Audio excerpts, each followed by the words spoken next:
model of intelligence. Within that CAD model, what I did was, obviously I read and I did all the research first, and then I developed that CAD model afterward. I presented it first, however, because it's the simplest thing to understand, right? As I said before in a previous video, we have info at the beginning, we have collection of information, we have analysis, we have dissemination, and we have intel on the end. And this is a very general, this is like in the first few pages of the notes. Again, if you want to get the notes, just download it as the banner pops up or from the description field. Keep on downloading the PDF until I've concluded the discussion, but it'll help you in your studies, right? So the CAD model it's like a very, very overarching, broad pedagogical tool to have a very broad, very generic understanding of the principles of intelligence gathering and the architecture of the United States intelligence community. And as we progress, it's just going to get more and more and more and more dense. But if we have that generic model in the back of our head, we'll never misstep, right? So we know how to process information. We talked about that. Not only do we talk about the transformation of information, have I talked about the transformation of information into intelligence in previous sections of the video. I don't know what number of the video we are now. We're probably like maybe 2.5, 3 hours into the lecture.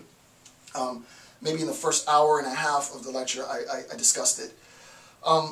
What we also recognize is that when we're talking about human intel, right? When we're talking about human intelligence, there's a way that information is processed via human intelligence. So processing has its own substructures, right? It has its own general concepts and very specific implements and application for action with respect to human intel collectors and human intel sources, and we went through all of that too. Okay, so we understand process. Number 4, analysis and production.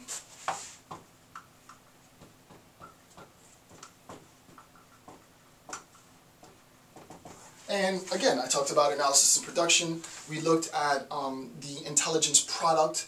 We talked about what the intelligence product is. Why is the intelligence product important? To whom does the intelligence product go? Primarily decision makers. Those decision makers read the intelligence product. There's different ways that intelligence products are constructed. It could be charts, it could be graphs. Today we'll see the importance of XML. We'll talk about all different types of intelligence products. The point is that no matter what the end result is, however the intelligence product is manifest, right? What form the particular intelligence product manifests, what's important isn't so much whether it's a pie graph or a chart or statistics or a very long report. It is the process in which we went through the stages of gathering raw information and converting that information into usable intelligence, right? That's the whole point of this segment of the lecture. And the entirety of my analysis on national and homeland security will not just be on intelligence, but you can see I've spent so far 2 hours, 2+ hours on just intelligence, right? Because I think it's that important to understand. It's critical to understand sort of this production and analysis aspect of it. So during this step, we take a closer look at the information and determine how it fits together.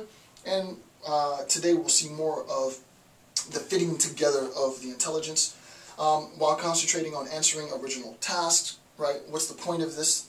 So what? Why is this information important? We assess what is happening, why it's happening, exactly what I just said, what might occur next, and how this might affect U.S. interests, and so on, right? And then last phase, we talked about dissemination.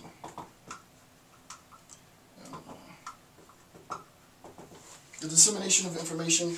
In this final step, we give our final written analysis, our intelligence product. It doesn't necessarily need to be written, right?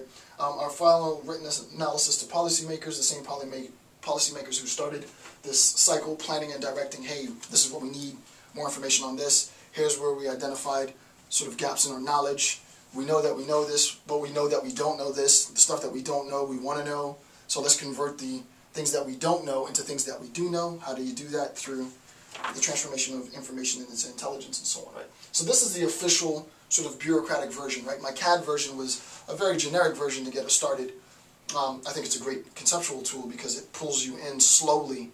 And this is the official: planning and direction, collection, processing, analysis and production, and dissemination of information. Again, all of that was referenced from the CIA.gov page, and it's in many, many government documents. They'll make reference to the intelligence cycle. So if you're reading and you see intelligence cycle, you immediately know that they're referring specifically to these 5 steps.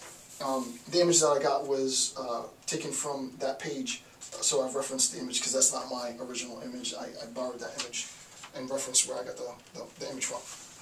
Okay, so that's, again, very, very generic, but now what we'll recognize is that this information, right, this idea of the intelligence cycle and how we come about the creation and obvious dissemination of intelligence is important, because it's at this point, right, it's at this point, once we have the intel, that it is absolutely essential that that intelligence be shared, right, that that intelligence not go through any impediments between agencies, right? And as I said in the closing of one of the segments of the videos that I shot on this series last time, was the example of some of the problems that surfaced with respect to the WikiLeaks case.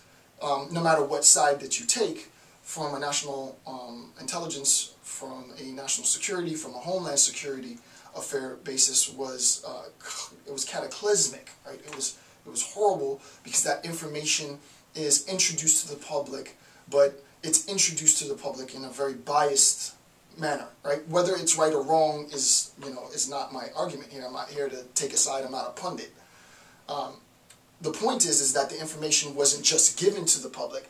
The information was given to the public in a biased manner, and that bias shapes public consensus, right? Public consensus, the fact that everybody agrees that it was a good thing and the American government was acting improperly in whatever particular manner from whatever video, and I talked about that, wasn't an assessment that was made on sort of research and analysis and objective facts. It was that the information was given in, to be honest with you, it was given, and I'm not picking sides, right, but I'm just saying, the information was given in labeling the video, instead of, what was it called again? Casualties of war, murder, what was it called? Collateral murder, right? By labeling the video collateral murder, well, I mean, you're biasing the dissemination of information, so that the dissemination is problematic. And what happens is that interagency groups recognize that, wow, if this information leaks, it's going to be a problem. So what has been practiced is, instead of CIA, this is just an example, right? Instead of CIA giving the intel to the FBI, giving the intel to the DOD, giving the intel to whomever, they keep the intel to themselves because they don't want it to leak and end up on YouTube, right, as the collateral murder video. However, what ends up happening is, since that intel doesn't flow freely interagency, interdepartmentally, then, we have huge deficits in our knowledge. And in a 21st century, comparative, technologically advanced United States, and not just the United States, but world global information sharing nexus, there has to be that nexus, right? There has to be that platform in which information enters this part of the nexus and can immediately be transferred to any other point on this grid, right? That's what we're attempting to do, rather than saying, look, we know that we got WikiLeaks guys out here, right? We got WikiLeaks right here, and I want to go from FBI to CIA, but I know in transferring the information, it might be intercepted by the WikiLeaks guy, and then, John and Jane Doe can get this very private information, which is arguably skewed. I'm not saying that the information is skewed. I'm just saying, when you present information, it should be presented objectively, but arguably skewed. John and Jane Doe think that they have the necessary information. CIA gets the information the same time the public gets the information. This whole thing breaks down. So what ends up happening is they don't do it. They don't do it. It's like, I keep my information, you keep your information. We know there are going to be people trying to intercept this information, but what ends up happening is you create with respect to the point of this analysis, info sharing, you create a standard in which information can flow freely between the agencies, right? We channel into this, you guys channel into that. Information can flow between us freely through this very, very protected grid, right? So that there's no way outsiders can gain access, because that access and the grounds for which this information is shared is not accessible to, it's not accessible to John and Jane Doe. You can't just go on with a jump drive or a CD burner, burn intel, right? So this is what I'm going to talk about today, right? Again, my style, ghetto philosophy, make it really, really general, and then we'll take out all